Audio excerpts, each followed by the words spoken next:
रुझान तो ये स्पष्ट है कि जिन लोगों ने खर्च का महा उत्सव मनाया था 3 दिनों तक, आज वो सन्नाटे में पड़े हुए हैं। तो जाहिर है वो 400 पार का गुब्बारा फट गया। जहां तक उनकी राजनीति को मैं समझता हूं, और जो तेजस्वी जी बार बार कह रहे थे कि 4 जून के बाद कुछ बड़ा हो सकता है, संभवतः नीतीश जी या फॉर दैट मैटर चंद्रा बाबू, वो दोनों चाहेंगे कि देश को इस आत्म केंद्रित, आत्ममुग्ध, एक वेंडेटा वाली पॉलिटिक्स से दूर ले जाया जाए। रुझान तो ये स्पष्ट है कि जिन लोगों ने खर्च का महा उत्सव मनाया था 3 दिनों तक, आज वो सन्नाटे में पड़े हुए हैं।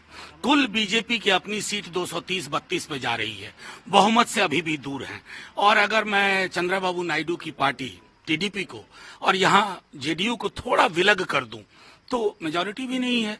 तो जाहिर है वो 400 पार का गुब्बारा फट गया है। बस कष्ट इस बात का है कि बिहार में मतगणना की गति धीमी है। तकरीबन 40 कॉन्स्टिट्यूंसी में अभी हमने बात की है 2 से 2.25 लाख वोट की ही गिनती हुई है, जबकि पूरे देश में लगभग आधे से ज्यादा राउंड खत्म हो चुके हैं। यहाँ 3 राउंड, 4 राउंड, 5 राउंड मैक्सिमम है। तो मैं आग्रह करूंगा चुनाव आयोग से इस पर फौरी तौर पर ध्यान दें। लेकिन सबसे अजीब बात ये देखा जा रहा है कि नीतीश कुमार जी का स्ट्राइक रेट तो सबको चौंका रहा है। देखिए, मैं एक बात बार बार कहूं, आपसे कहता हूं कि नीतीश जी इस गठबंधन के सूत्रधार भी थे। हालांकि बाद में उन्होंने निर्णय लिया, लेकिन मुझे जहां तक उनकी राजनीति को मैं समझता हूं, और जो तेजस्वी जी बार बार कह रहे थे कि 4 जून के बाद कुछ बड़ा हो सकता है, तो संभवतः नीतीश जी या फॉर दैट मैटर चंद्रा बाबू, वो दोनों चाहेंगे कि देश को इस आत्म केंद्रित, आत्ममुग्ध, एक वेंडेटा वाली पॉलिटिक्स से दूर ले जाया जाए, ऐसा मेरा विश्वास है।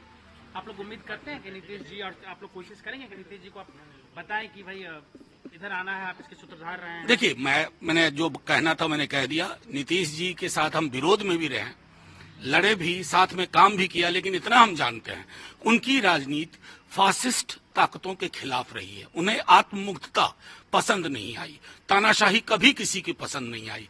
मैं समझता हूं उसी अनुसार निर्णय लेंगे। एक सवाल और आपसे कि कई लोग कह रहे थे नीतीश जी जो हैं डबल डिजिट में नहीं जा पाएंगे, और कई तरह की बात की बीजेपी 400 पार जाएगी ही जाएगी।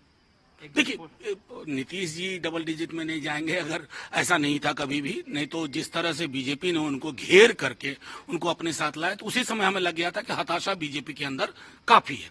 लेकिन महत्वपूर्ण प्रश्न ये है कि 400 पार आज 230 पे स्ट्रगल कर रहे हैं, 230 पे।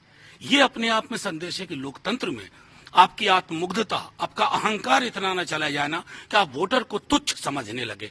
मैं समझता हूं ये परिणाम उसी दिशा में इंगित कर। उत्तर प्रदेश का रिजल्ट चौंका रहा है, बड़े बड़े चेहरे वहां पे हार रहे हैं, बहुत पीछे चल रहे हैं अभी। देखिए, उत्तर प्रदेश का रिजल्ट मैं सच कहूं तो एग्जिट पोल में सिर्फ जिन लोगों ने यकीन किया था वो मान रहे हैं कि चौंका रहा। जितनी हमें खबर थी उत्तर प्रदेश से अलग अलग, खास करके पूर्वांचल के पूरे इलाके से, वहां लगभग सफाया हो रहा है। खुद मैं देख रहा था कि कैबिनेट मिनिस्टर 60-70 हजार से पीछे चल रही है।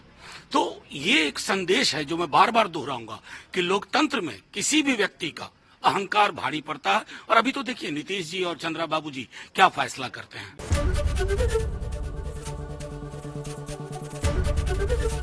एबीपी गंगा, खबर आपकी, जुबान आपकी।